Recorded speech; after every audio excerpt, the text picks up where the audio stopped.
Aleluia! Bom dia, meus irmãos. Passe já convosco, amém?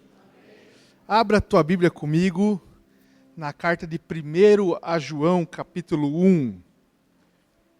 Irmãos queridos, lembrei de uma coisa muito importante. Enquanto você abre, queria falar sobre isso. Nós estamos, na verdade, organizando alguns departamentos da nossa igreja, algumas necessidades da nossa igreja, e eu precisava, numa ideia dessa, de 5 homens para trabalharem um culto no mês de domingo. Um culto no mês na área de segurança da igreja. 5 homens, mas tem que ser homem valente. Agora vou conseguir os voluntários, quer ver? Quem aqui poderia servir? Já achei o Johnny lá, o Alisson, o Johnny, aqui o Jean, quem mais? Elias já contava com você, o Dani já está também. Fábio, 6, beleza, irmãos, beleza. Bruno, fechou. Muito obrigado, tá, irmãos? Eu vou entrar em contato com vocês essa semana. Tá filmando, Gabriel? Para mim ter prova real? Tá gravando, né? Brincadeira à parte. Nós precisamos, irmãos, Temos tido algumas vezes problemas que as mulheres no diaconato estão resolvendo e a gente não pode permitir isso, tá bom? Então, eu queria organizar essa área da igreja tão importante, a área externa ali, e vou contactar vocês para isso, tá bom? Então, vamos lá, 1 João, capítulo 1, versículo 8 e 9. Quero ler esses 2 versos com você.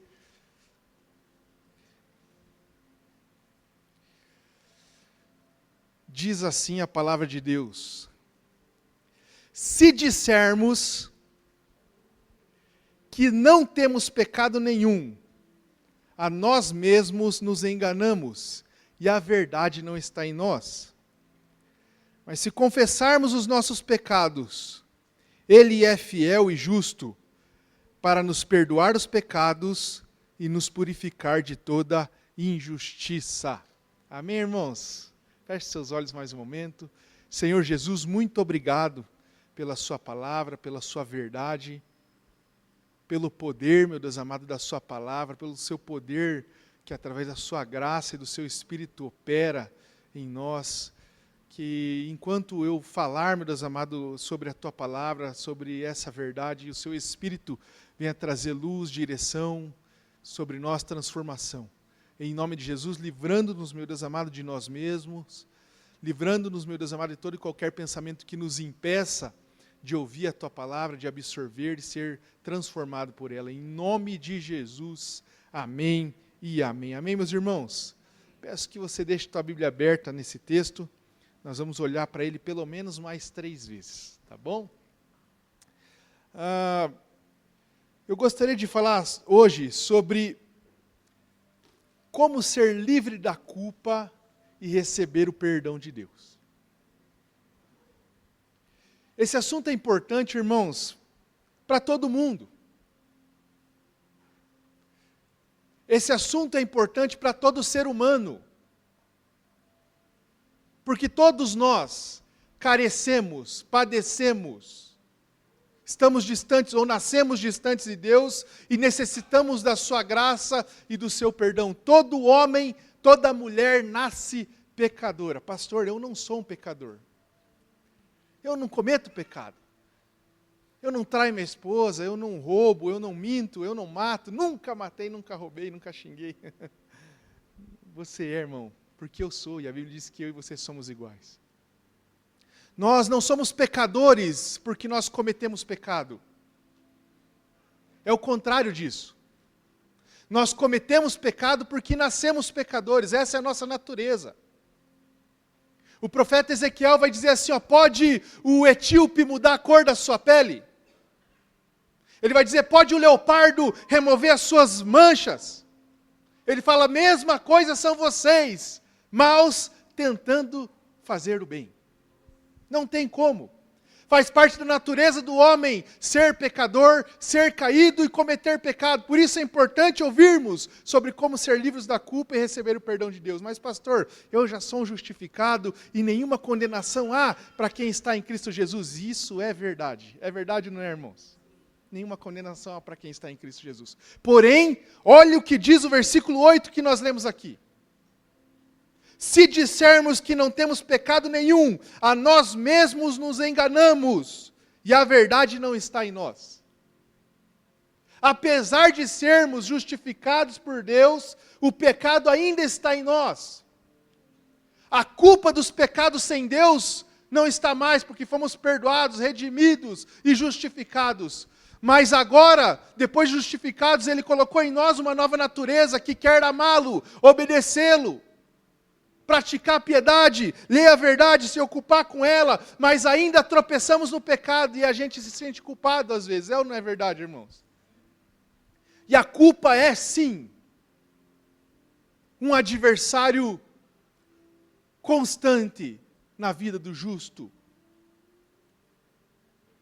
A culpa é algo que nós vamos enfrentar até o dia em que morrermos para partir para o Senhor, ou que Ele dos céus desça até nós, irmãos.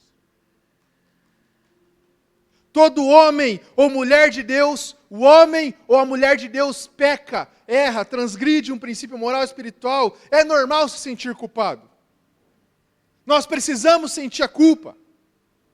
Ela deve ser tratada como uma necessidade passageira. Ela tem um lado bom, irmãos. Ela desperta em nós a consciência da gravidade do erro. Se estamos culpados, é porque nossa consciência está pesada, porque reconhecemos que o que fizemos é grave. Isso é bom. Isso, de alguma maneira, nos conduz ao arrependimento. Mas eu disse que a culpa precisa ser tratada como uma necessidade passageira. Logo, ela deve ser expulsa, repelida pelo perdão de Deus.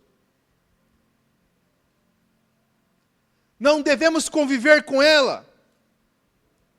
Viver com o coração culpado é viver no coração, é hospedar no coração um inimigo da tua alma. Um inimigo da tua comunhão com Deus. Um inimigo da tua identidade, de quem você foi feito em Cristo Jesus. Por quê? Porque a culpa nos faz se sentir rejeitados por Deus. Você vai orar, mas porque você sente culpa, você não ora. Ou você ora como não deveria. Você não sente o que gostaria. A culpa nos faz sentir nojo de nós mesmos. Cara, eu fiz isso. Eu pensei nisso. A culpa, irmãos, nos faz parecer fingido com as pessoas. Ô, irmão, você é benção. E você pensa assim, cara, eu não sou.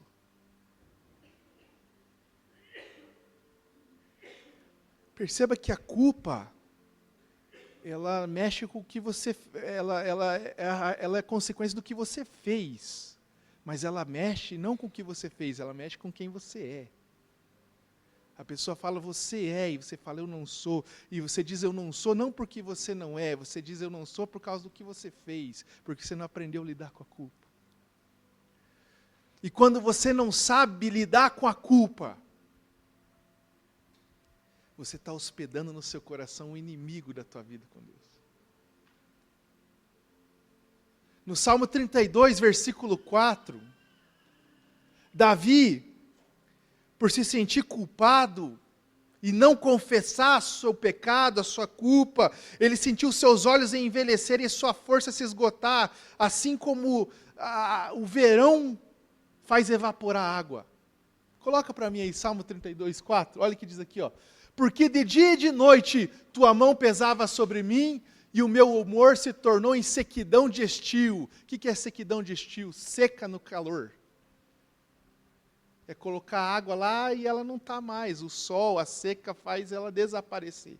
Ele diz assim, ó, do mesmo jeito que a água desapareceu naquele asfalto quente, as forças dos meus ossos estão indo embora. O meu vigor da minha vida com Deus está acabando, porque a culpa está me sugando. Quem está me entendendo, diga amém.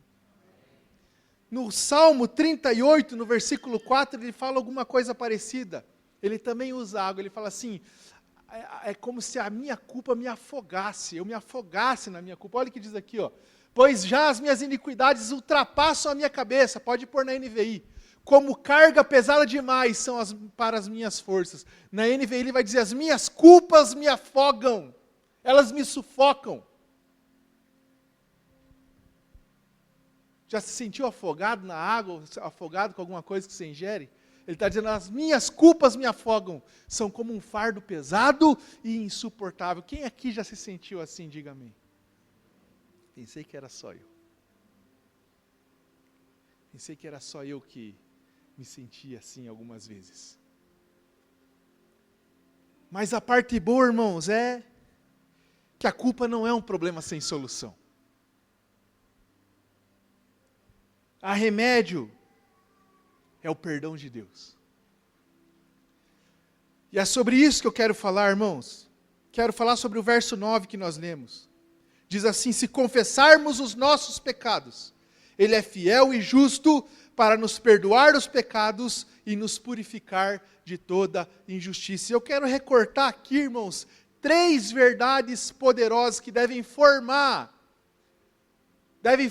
a nossa fé, a nossa compreensão sobre o perdão de Deus, para combater todo tipo de culpa e acusação que há contra nós. Primeira coisa que eu quero observar com você, é que esse texto fala sobre a condição para sermos perdoados. Se quiser, inclusive, deixar esse texto aqui e não tirar mais, é melhor que a gente lê junto. A primeira coisa que esse texto me fala, é a condição para recebermos o perdão de Deus. Pastor, eu me sinto culpado, a culpa me assola, a culpa açoita a minha alma. Primeira coisa que você precisa entender, que para ser perdoado por Deus, algo precisa ocorrer do quê? O texto diz, se confessarmos os nossos pecados.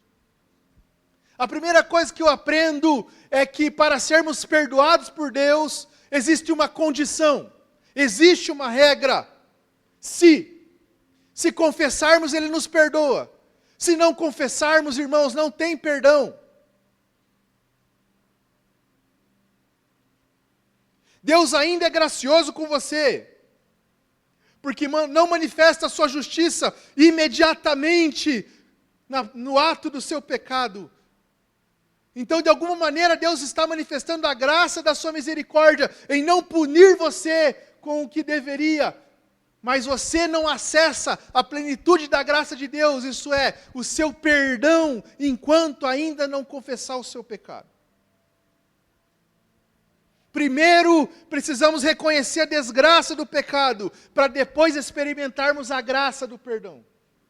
Primeiro, precisamos tirar da nossa boca, vomitar o que é amargo, para depois comer o que é doce. É igualzinho a luta de Jacó com Deus no livro de Gênesis capítulo 32, versos 26 e 27. Aquele homem reconhece que está diante de Deus. E ele fala assim, eu não vou liberar você daqui, se primeiro você não me abençoar. E aí Deus responde para ele, qual é o teu nome? E ele fala, Jacó, suplantador, enganador. Você entende o que acontece ali? Ele pede uma graça, a bênção. E Deus fala, não tem graça, não tem bênção sem você reconhecer quem você é primeiro. Qual que é o teu nome? Se ele é Deus, ele sabe o nome. Ué, o livro de Isaías diz que ele me chama pelo meu nome. Ele escreveu o meu nome nas suas mãos.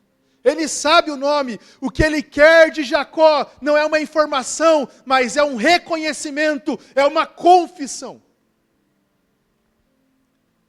Quando ele fala Jacó, ele recebe a graça de Deus.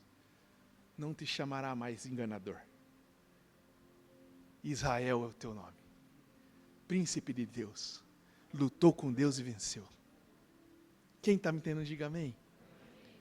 Para alcançarmos o perdão de Deus, tem que haver uma confissão, irmãos. A condição é a confissão. Mas, afinal de contas, o que é confessar os pecados? A palavra confessar, ela vem do grego homológio, que é de onde nós tiramos, por exemplo, a palavra no português homologar, que significa concordar, validar, confirmar, dizer a mesma coisa. Ou seja, confessar pecados a Deus nada mais é do que concordar com o diagnóstico de Deus a meu respeito, acerca daquilo que eu sou, ou de quem eu sou, e aquilo que eu fiz. Confessar pecados a Deus é concordar com o diagnóstico que Deus fez acerca da minha situação. Você é justo. Você foi justificado. Você foi santificado. Mas o que você fez é um comportamento de um não regenerado. Confessar pecados é dizer: é verdade, Deus. Eu não sou o que eu fiz. Confessar pecados é reconhecer que você não é o que você fez. Olha que coisa mais interessante. Você não é um ladrão. Você era. Você é filho de Deus agora. Mas quando você rouba, você precisa confessar. Isso é, concordar com o diagnóstico de Deus a seu respeito. Senhor, eu fui feito santo, não ladrão. Eu fui feito para dar, não para roubar. Quando você mente, concordar com o diagnóstico de Deus é dizer: Senhor, eu sou um filho da verdade. O verso 8 diz: se dissermos que não temos pecado nenhum, a nós mesmos nos enganamos, a verdade não está em nós. Senhor, tua verdade está em mim. Não somente reconheço que tenho pecado, mas que eu sou filho dessa verdade.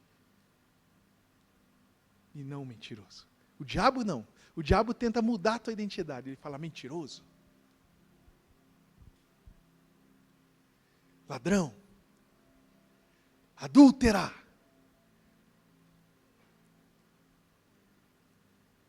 Mas Deus não. Deus, ele fala: filho, santo, justo. E eu preciso concordar com o diagnóstico, é verdade. É incompatível, Senhor, esse pecado com quem eu fui feito.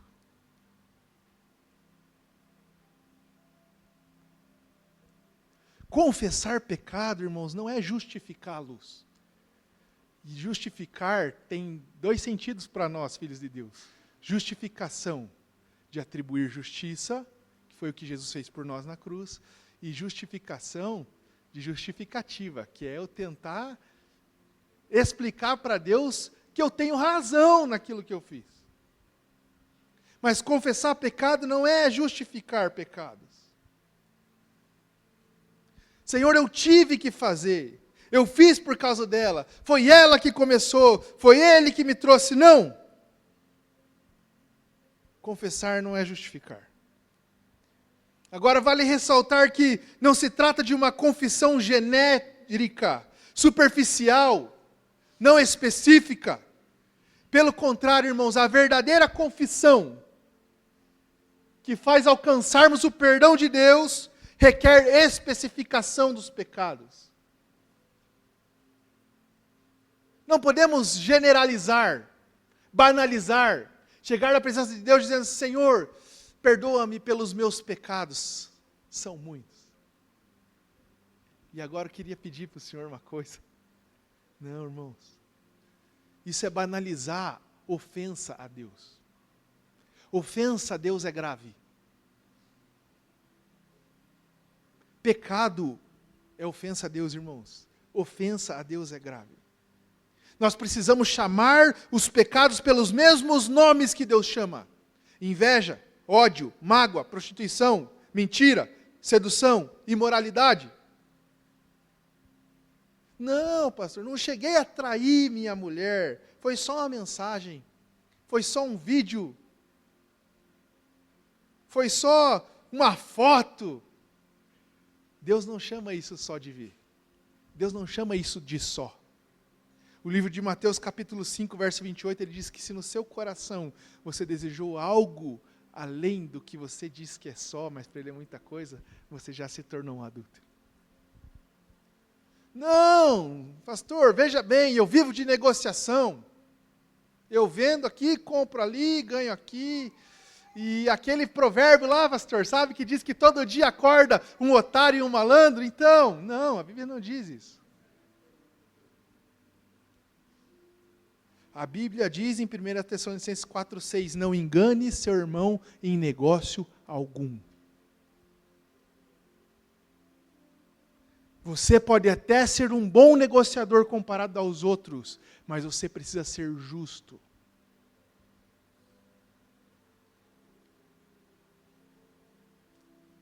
Nós precisamos dar nome aos pecados. Agora, não somente confessar, porque Deus não quer somente uma boca que admite, Ele quer também um coração que se arrepende. Essa confissão precisa ser específica e de coração, não só da boca para fora, mas de dentro para fora. Porque o livro de Salmo 51 diz, no verso 6, que Deus se agrada da verdade. Verdade do íntimo. Quando a gente confessa da boca para fora, concordando com o diagnóstico de Deus, nós estamos fazendo uma coisa verdadeira, reconhecendo que o que Deus pensa a meu respeito é verdade. Mas Deus se agrada da verdade do íntimo. Não é somente uma confissão da boca para fora, mas é uma confissão que vem de dentro do meu coração, irmãos.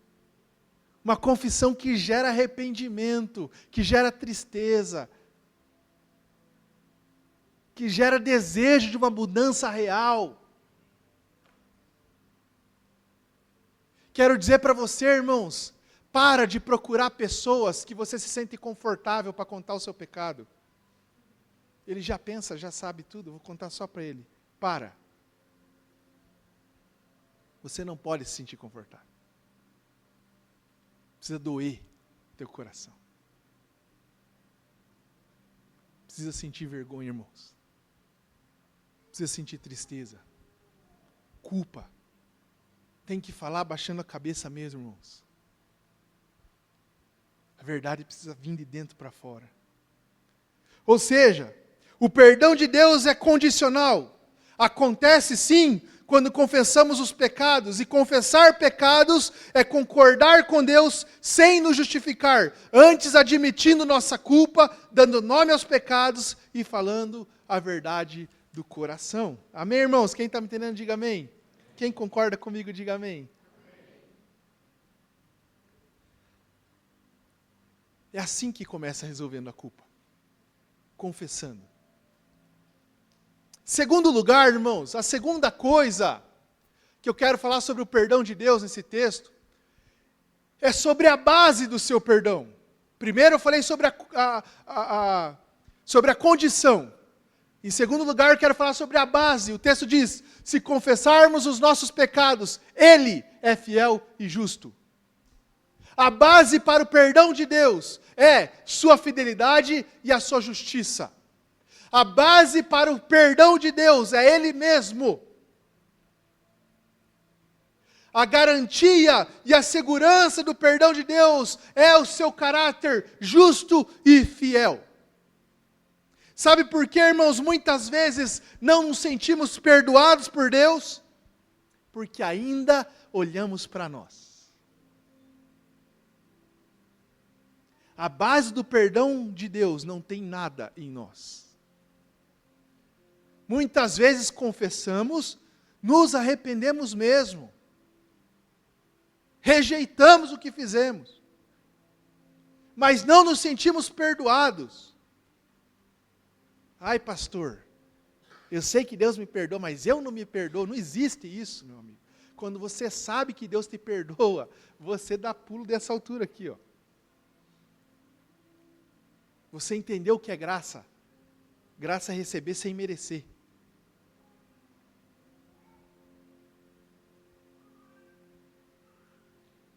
E a gente olha para nós, fala, eu não mereço ainda o perdão de Deus. Eu acho que me arrependi, mas passou pouquinho tempo. Ainda Ele perdoou, mas está me olhando de canto. Sabe quando acontece isso, não? Perdoe. Não, isso é coisa de marido e mulher, irmão. Tudo bem? Não, tá tudo bem mesmo? Tá, então já dá um beijo, um abraço aqui, cara. Deus é na hora. Deus é na hora. A gente não se sente perdoado porque a base do perdão que pedimos ainda tem vestígios em nós, em nosso merecimento, ou em compensação. Sei que Deus me perdoa, mas Ele merece uma coisa melhor, vou dar uma oferta essa semana. Daí sim minha alma vai ser lavada. Não. Perdão, irmãos, a base é totalmente nele. Totalmente nele. A base do perdão de Deus é composta por duas coisas: fidelidade e justiça. E quero começar pela segunda, justiça. A base moral, irmãos, a base moral do perdão de Deus é justiça. Deus é justo. Deus é justo. Deus é justo.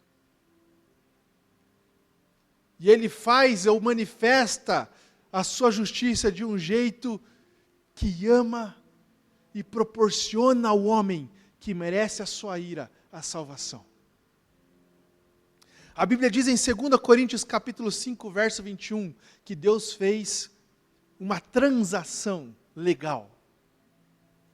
Ela diz que Ele tornou o pecado por nós, aquele que não tinha pecado, para que no que não tinha pecado, nós nos tornássemos justiça de Deus. Nenhum pecado, escute, olhe para mim melhor dizendo, nenhum pecado é impune.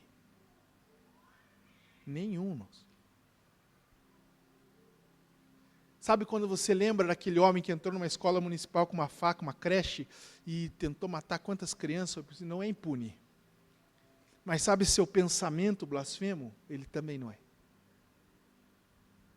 Nenhum é. Deus aplacou a sua ira em Cristo Jesus. Ele suportou a ira de todos os pecados na cruz. Aquele que não conheceu o pecado. O salmista diz: sonda-me, Senhor, e me conhece, vê se há em mim algum caminho mau. Eu já continuo o texto, eu falo, só me mostra os meus caminhos maus, porque eu sei que eu tenho. Eu tenho, Deus olha para mim e vê tudo, mas quando Deus olhou para Cristo Jesus, quando Deus olhou para Cristo Jesus, em Mateus capítulo 3, ou capítulo 4, capítulo 3, quando Deus olha para Jesus em Mateus capítulo 3, Ele fala, esse é o meu filho amado, em quem me comprazo. Nele não há dolo algum. Ele olha para ele e fala, a imagem do Deus invisível, a expressão exata do meu ser. Deus olhou para o filho amado e só sentia prazer. Mas Ele pegou esse, que Ele só contempla prazer, colocou numa cruz e imputou. Talvez você não saiba o que é imputar, mas você sabe o que é amputar. Amputar não é cortar fora? Imputar é colocar. Ele colocou, Ele atribuiu em Cristo Jesus o pecado da humanidade. Pá. E Ele pegou a justiça desse que Ele olha e tem prazer e imputou a todo aquele que crer que Cristo está sendo pregado no seu lugar. Deus fez uma transação de justiça. A base moral do perdão de Deus não é fazer vista grossa, é matar de maneira esmagadora o seu filho amado. A Bíblia diz que Ele se agradou de moer. Diz Isaías 51, pode ler na tua casa. Por quê? Porque Deus é sádico? Que Ele gosta de fazer o mal? Não, irmãos. Se agradou porque Ele te ama. Porque redenção para você estava sendo proporcionada ali. Porque a base do seu perdão é justiça, é uma justiça dolorida, mas ela funciona, ela é eficaz. Ela salva.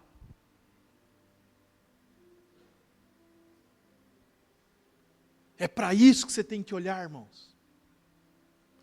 É para isso que você tem que olhar, não só para quando você quer receber o perdão de Deus, mas é para isso que você tem que olhar quando você está pensando em pecar.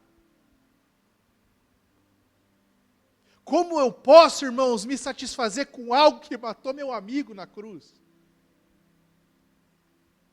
Como eu posso sentir prazer com algo que matou o Filho amado de Deus? Entenda, a base do perdão de Deus é sua justiça. O regenerado vai tropeçar, o regenerado vai cair, mas ele vai se lembrar disso, irmãos, e vai se levantar. E ele vai receber o perdão de Deus, e vai rejeitar o pecado. Mas cuidado, irmãos, com os pecados que você adota e se acostuma, que deixam de ser pecado para você. Lembre que o verso 8 diz: se dissermos que não temos pecado nenhum, a nós mesmos nos enganamos, porque a Deus ninguém engana. E a verdade não está em nós. A verdade não está. Mas o texto fala sobre uma outra base do perdão de Deus. Fala sobre justiça, mas também fala sobre a sua fidelidade. Diga: Deus é fiel. Deus é fiel. Em que sentido ele é fiel, pastor? Ele é fiel em cumprir a aliança que ele prometeu, suficiência em Cristo Jesus. Escute o que eu falei. Ele é fiel para sustentar uma aliança que prometeu suficiência no sacrifício de Cristo Jesus. Sabe o que isso significa? Que se você confessar o seu pecado com verdade do íntimo, concordando com Deus, Ele é fiel. Ele fala: está perdoado, porque a justiça do meu filho cobre esse pecado teu. Ele é fiel para não cobrar a segunda vez algo que o seu filho já fez na cruz. Pastor, mas o sacrifício de Jesus foi pelo mundo todo? O sacrifício de Jesus proporciona a redenção ao mundo todo, mas só é eficaz sobre aqueles que creem. Aqueles que não creem em Cristo Jesus, Deus proporcionou a eles redenção na cruz, mas porque rejeitaram, mas porque não creram, precisarão prestar conta dos seus pecados a Deus. E Deus vai ser fiel também para cumprir o que prometeu àqueles que negaram seu Filho. Mas para aqueles que creram no seu Filho e cometem os pecados, mas não amam o pecado, e se arrependem, e desejam o seu perdão, Ele é fiel para cumprir o que Romanos 8:1 diz: nenhuma condenação há para aqueles que estão em Cristo Jesus. O apóstolo João vai dizer ainda no seu livro que Cristo advoga por nós junto ao Pai. Ele está do lado do Pai. Não para lembrar Deus dos nossos pecados, mas para lembrar Deus da sua justiça e da sua fidelidade. Senhor, Pai, eu fiz. E Deus, Pai, fala: está justificado. Que coisa mais poderosa, irmãos, é o perdão de Deus. Por isso eu quero dizer algo para você, irmãos. Nunca haverá motivo para a gente parar de adorar Jesus. Nunca.